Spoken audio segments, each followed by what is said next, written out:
of the World Conference of Religions for Peace, which is certainly one of the most effective and influential bridge-building organizations in the world in bringing the religions together. I think that it is, in terms of the leadership of world religions, it is without parallel. It is a great honor to introduce you. Can't say more than you're the top of the heap in that regard. Thank you.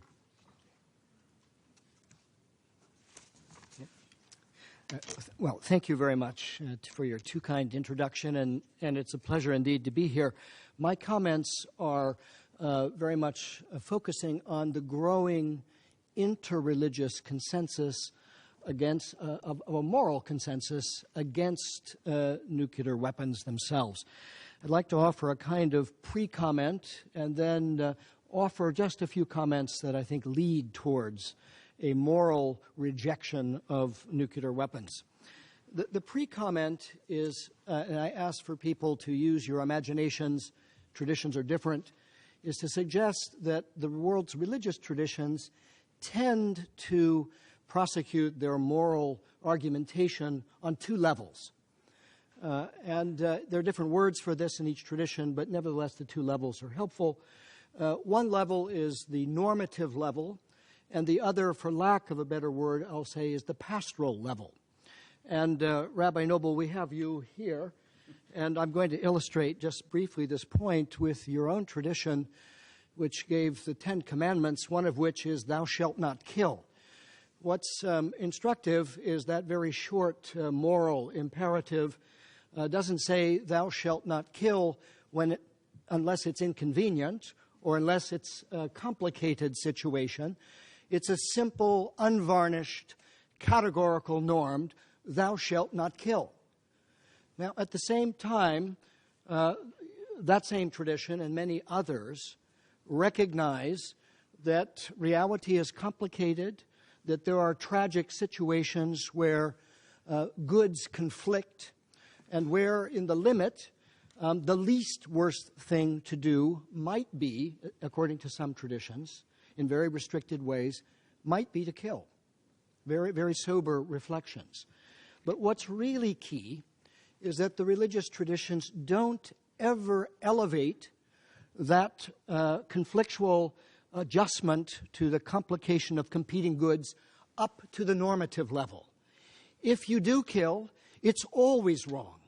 Even if in some traditions, at some moment, you might be doing the least worst thing in that given moment. And traditions differ on this, of course. But the key point is that one doesn't elevate that pastoral, that circumstantial, that conflictual analysis where goods conflict into the normative. And I think there's a value in holding that in mind as we try to think of the moral case for the use of nuclear weapons. Let me just run through a few. On the use of nuclear weapons, it seems there's widespread moral concurrence across the religious traditions. It's beyond the pale. It doesn't add up.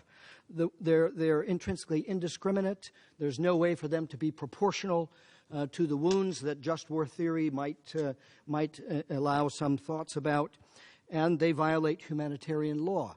So, like that categorical level that I described, thou shalt not kill, there doesn't seem to be any space at all for the moral use of nuclear weapons.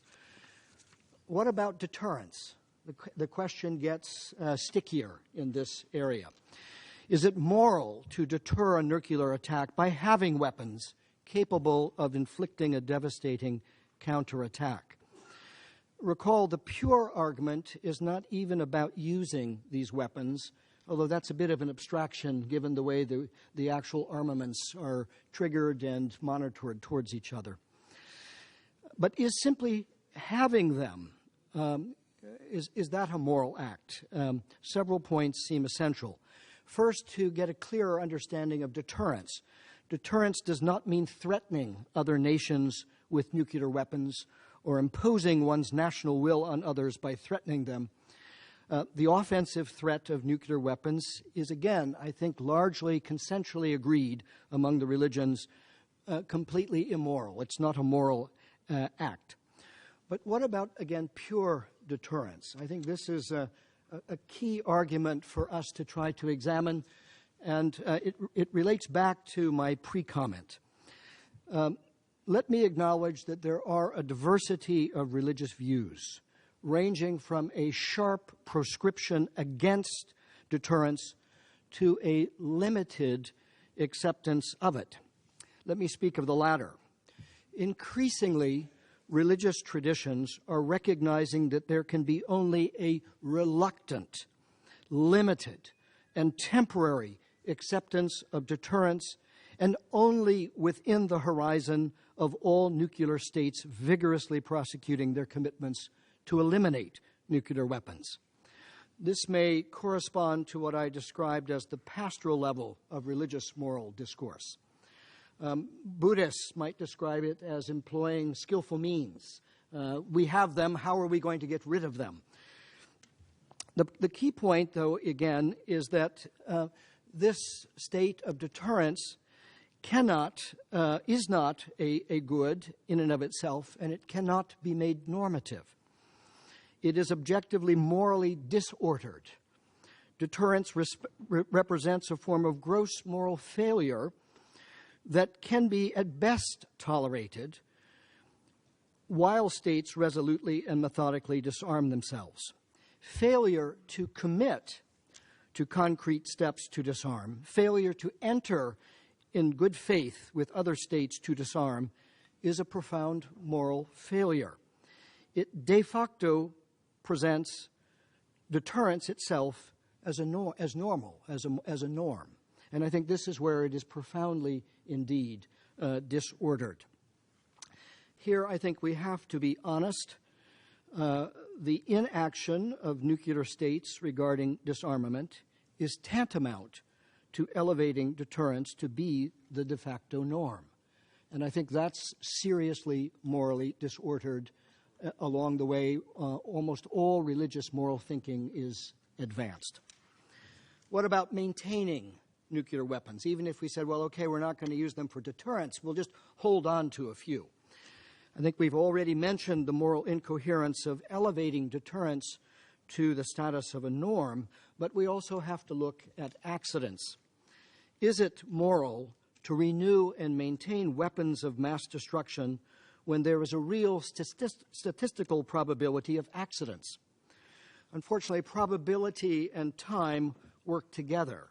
The more time, the greater the possibility or probability for accidents. And such accidents, potential accidents, involve the same factors of indiscriminate and massive death and damage already mentioned. What right do we have to subject others or even ourselves to such risks?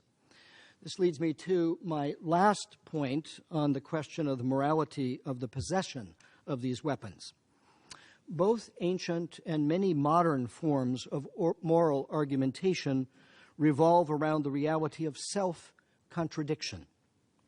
We use our intelligence, our wills, and our industry to advance knowledge and human flourishing.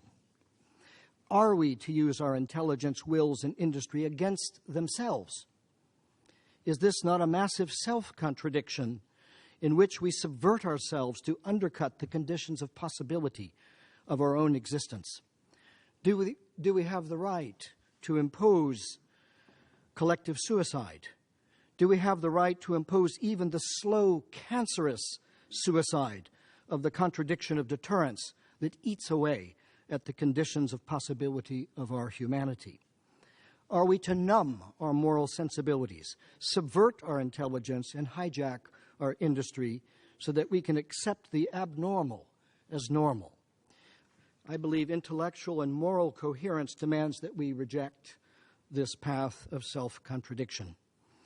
Finally, let me suggest that we need to update our concept of security, and that this updated notion of security can help us to frame again the imperative for nuclear disarmament.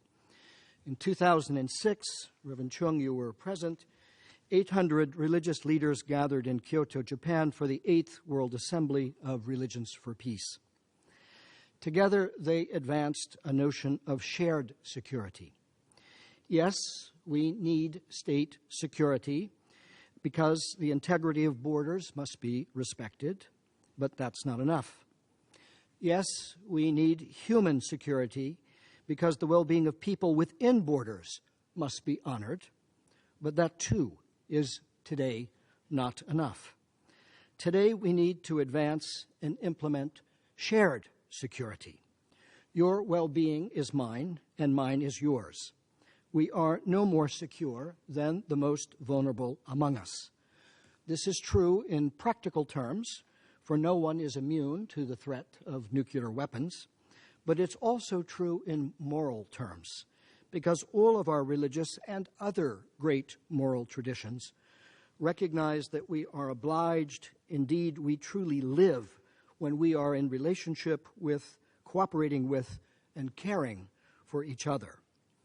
Is this possible?